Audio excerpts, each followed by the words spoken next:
দীঘার কাছাকাছি। কাকুরা সব পূর্ব মেদিনীপুর দিয়ে এসেছে। পূর্ব মেদিনীপুর।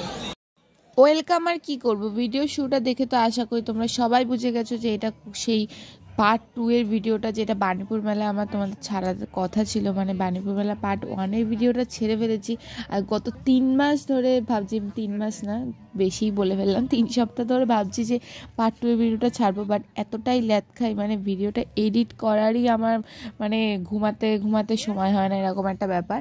তো তার জন্য কিন্তু ছাড়া হচ্ছিল না। আর এইদিকে দেখো, সব কথা বাদ দাও, আগে এখন তোমাদেরকে দেখিয়ে দিই কোথায় কি হচ্ছিল এখানে।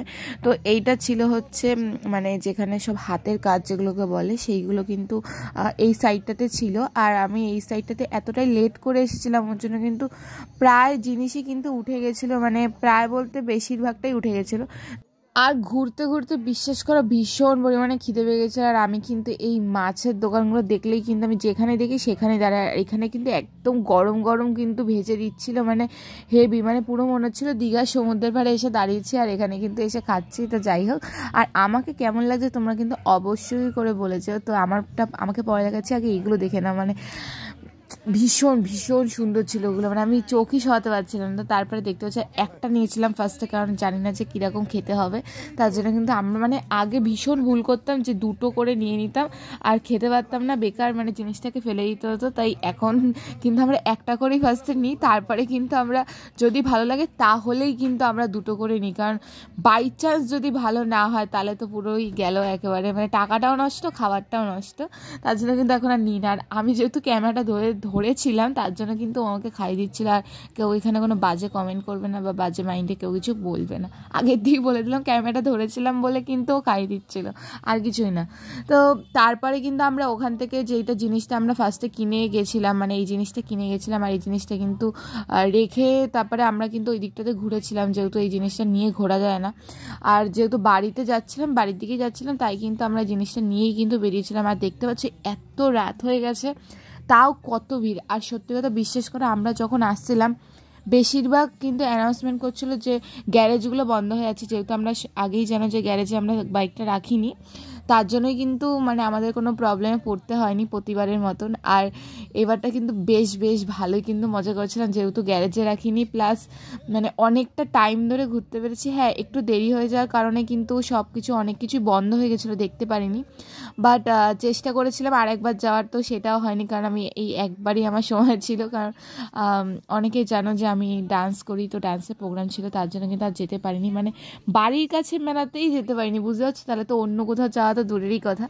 তো তারপরে কিন্তু এই দিক থেকে আমরা আবার কিন্তু হাঁটতে এত মানে খিদে পেয়ে গেছিলো, আবার যেহেতু একটাই মাছের চপ খেয়েছিলাম আমরা, তার জন্য কিন্তু আবার চলে গেছিলাম একটুখানি মোমো খেতে। আর আমরা কিন্তু নিয়েছিলাম আজকে এই প্রথমবার আমি গন্ধরাজ মোমোটা ট্রাই করেছিলাম। মানে বিশ্বাস করো, এর আগে অনেকে, মানে আমি জানি এই গন্ধরাজ মোমোটা অনেক পুরনো হয়ে গেছে, বাট আমি কখনো খাইনি।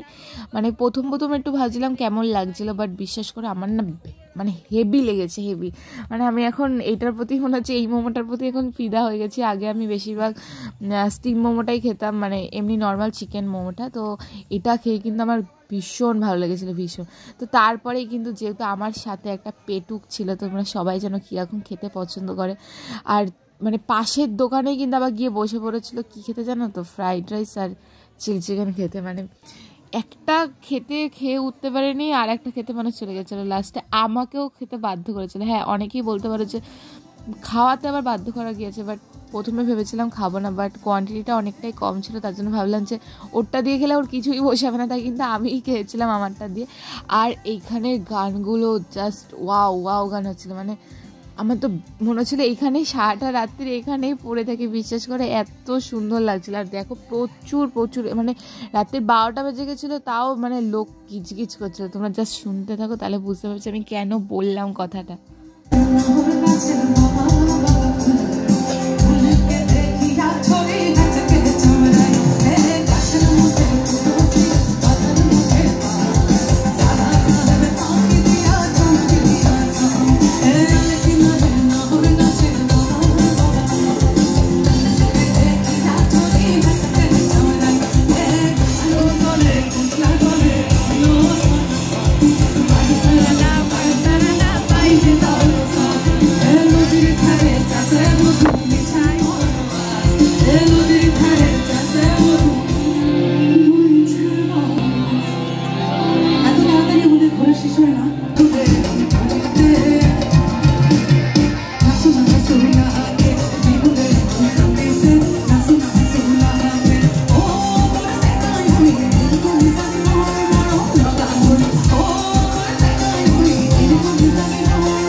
বলেছিলাম তো যে তোমাদেরও কিন্তু শুনলে কিন্তু আমার মতনই আমার দিয়েও বেশি ভালো লাগবে। তো যারা যারা সামনে দিয়ে শুনেছিল আশা করি তারা বুঝতে পারবে, মানে বুঝতে পেরেছে আমি কি বলতে যাচ্ছি। মানে আমি সত্যি বিশ্বাস করো মানে এতই ভালো লেগেছে আমার, মানে এখনও সেই দিনটার কথা মনে ছিল। তো আর এই দিকের ডেকোরেশনটা বিশ্বাস করো আমি ফার্স্ট টাইম এরকম ধরনের ডেকোরেশন দেখলাম, মানে পুরোটাই পুরো অন্য রকম। মানে আমি আগে অনেক রকমের ডেকোরেশন দেখেছি বাট এই রকম টাইপের কিন্তু আমি কখনো দেখিনি। মানে আমার কিন্তু ভীষণ ভালো লেগেছিলো। মানে আমি স্ক্রিনটার কথা বলছি না, আমি উপরেরটার কথা বলছিলাম, উপরের ডেকোরেশনটার কথা। তো অনেকেই ভাবতেন আমি স্ক্রিনের কথা বলছি বাট আমি স্ক্রিনের কথা বলিনি। আর এই দিকে এইটা নিয়ে যে আর একজন মানে ক্ষিপ্ত হয়েছিল, মানে রেগে গেছিলো কেন জানি না। মানে মাঝে মধ্যেই বলছিল এইটা দিয়ে কিন্তু মারবো, বাঁশ দিয়ে মারবো। বাট হ্যাঁ ওটা বাঁশ ছিল, বাট ওটা বাঁশ দিয়ে বানানো একটা ফুলদানি ছিল, ফুলের স্ট্যান্ড। আর কথাগুলো যা শোনো কি বলছে।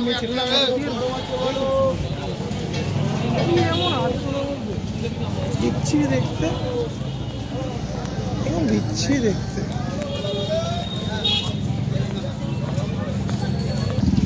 একদিন চুড়িদারের সাথে, চুড়িদার পায়জামার সাথে বড় বড় যে সোয়েটারগুলো নর্মাল সবাই যে পরে ওগুলো তোর একটা আছে, ওইটা পর। চুলগুলো বেরুনি করে একদিন মেলার মধ্যে কেউ তাকাবেও না। চুলগুলো বেরুনি করে আমি মেলায় আসবো না, খুলে আয়, তোর কেউ তাকাবেও না। ড্রেসের জন্য মেয়েদের দিকে তাকা অ্যাকচুয়ালি। ঠিক আছে তোকে জ্ঞান দিতে হবে না, তুই চল। আর এমনি যদি আসিস, যদি জিন্সটা পরে থাকে সবাই তাকাবে। বল ওর মধ্যে অমিতের কি মিস বল, কোথায় যাচ্ছিস? গাড়ি কোথায়? গাড়ি গুড়িয়া, গাড়ি চল বাদিকে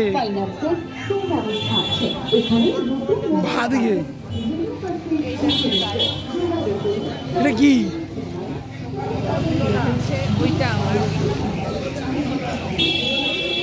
এটা উল্টা করে ধরতে হবে। জলের বোতল লাগে ফ্রি দিয়েছে মাঠের মেলা মাঠ দিয়ে।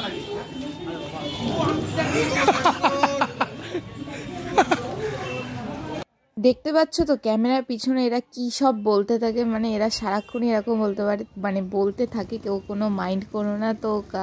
আর এইগুলো জাস্ট ইয়ার্কি, আর এইগুলো নিয়ে কেউ আবার কোনো কথা বলে দিও না যে এইটা বলেছে সেটা বলেছে তোমাকে কেন বললো। তো আগের দিনের জন্য বলে দিলাম। আর এদিকে আমরা কিন্তু বাইক নিয়ে কিন্তু আমরা মেলার এখান দিয়ে গেছিলাম, কারণ যেহেতু আমরা বাইকটা রেখেছিলাম মেলার পিছনের দিকে, তো তার জন্য কিন্তু আমরা এদিক দিয়ে যেতে পেরেছিলাম। আর যারা তোমরা সামনের দিকে বাইক রাখবে তারা কিন্তু এই দিকটা দিয়ে যেতে পারবে না, কারণ এই দিকটাতে ঢোকার অ্যালাউ নেই। আর বললামই তো আমরা পিছনে রেখেছিলাম বলে তার জন্য কিন্তু এই সামনেটাও আমরা দেখতে দেখতে গেছিলাম। মানে এই রাস্তাতেও প্রচুর দোকান, মানে শেষ করা যায় না কোনোদিনে, একদিনে তো কেউ শেষ করতে পারবেই না। আমরা বাড়ির সামনে থেকে নিজেরা একদিনে শেষ করতে পারি না, তোমরা তো দূর দিয়ে এসে একদিনে শেষ করতে পারবেই না। আর এই দিকে দেখো এইটারে যখন বিশ্বাস করা আমি নিজে হাতে নিয়ে বসছি, আমি ওর ফিলিংসটা তখন আমি বুঝতে পারছিলাম যে মেলার মাঠের মধ্যে এটা নিয়ে ঘোরা কতটা ডিফিকাল্ট হয়ে গেছিলো। তো মানে আমি তখন বুঝতে পারছিলাম। আর এখানে এত ঠান্ডা বিশ্বাস করো, যেহেতু ফাঁকা জায়গার মধ্যে মেলাটা হয় তার জন্য কিন্তু প্রচুর ঠান্ডা। মানে আমার তো তারাই বুঝতে পারবে যারা ওই রাত্রেবেলা মেলার ওখান দিয়ে বাড়ি আসবে এই পথটা দিয়ে, তারাই কিন্তু একমাত্র ফিল করতে পারছো যে কত পরিমাণে ঠান্ডা ছিল সেদিনকে। মানে আমি যে কথাগুলো বলেছি সেই কথাগুলো কিন্তু তোমাদের সাথে লাস্টে শেয়ার করতে পারছিলাম না, মানে এত হাওয়া। আর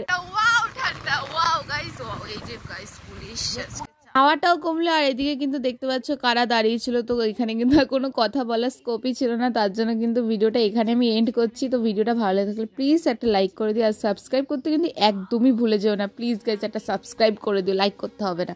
তো আমি ট্রেন দেখছি, তোমাদের তো ট্রেন দেখাবো না, এটা তো হতেই পারে না। গেটে এসে দাঁড়িয়েছি, তোমাদের সাথে একটু ট্রেনটার জন্য শেয়ার করলাম। তো আজকের মতন এখানে tata, thanks for watching my video, bye bye.